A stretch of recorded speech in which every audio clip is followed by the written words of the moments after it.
तो पार्थिव शिवलिंग 11 से लेकर के 11,000 और 1.25 लाख।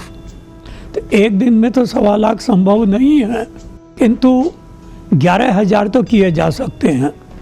सपरिवार बैठ करके शुद्ध मृत्तिका, सबसे शुद्ध होती है सर्प की बाम्बी के स्थान की मिट्टी। उसके बाद खेत की शुद्ध मिट्टी, खेत में से लेनी हो तो ऊपर की 1 हाथ मिट्टी हटा करके और उसके नीचे की मिट्टी को लिया जाए।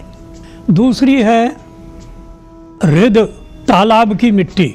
तालाब में ऊपर की गंदी मिट्टी हटा करके और नीचे की शुद्ध चिकनी मिट्टी।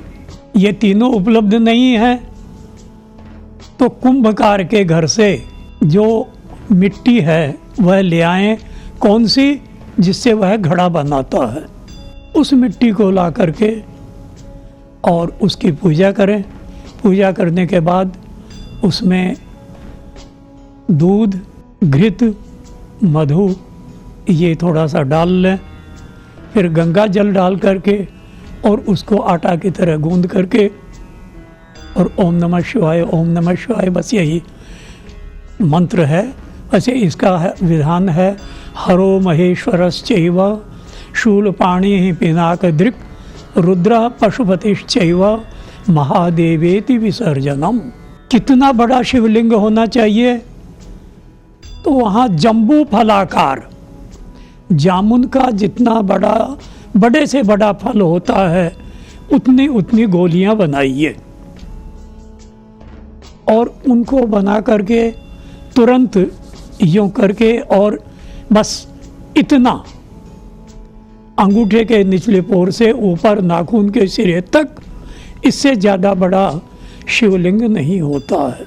वैसे आप बहुत ज़्यादा बना रहे हैं तो एक बड़ा शिवलिंग मध्य में रख करके और उसके चारों तरफ इतने बड़े शिवलिंग अच्छा बनाइए और तुरंत चावल लगा करके ओम नमः शिवाय, ओम हराय नमः, ओम महेश्वराय नमः, ओम शूलपाणये नमः, इन 3 मंत्रों से विराजमान कर दीजिए।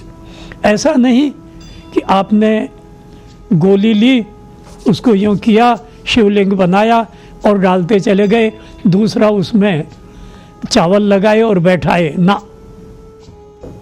आप ही चावल लगाइए और तुरंत उनको स्थापित कर दीजिए। क्यों? कि गुरुजी कहा करते थे कि बाणासुर को भगवान शिव ने आशीर्वाद दिया था। उसने उत्कट तपस्या की तो भगवान प्रसन्न हुए और उन्होंने उसको आशीर्वाद दिया कि जो भी मेरी पार्थिव पूजा करेगा कलयुग में और वह जैसे ही शिवलिंग बनाए और बिना चावल के उसको रख देगा तो तुम उसकी तत्काल पूजा कर दोगे। तो वह शिवलिंग पूजित हो गया और पार्थिव शिवलिंग की पूजा करने के बाद वह पूजित शिवलिंग पुनः पूजा के योग्य नहीं होता है।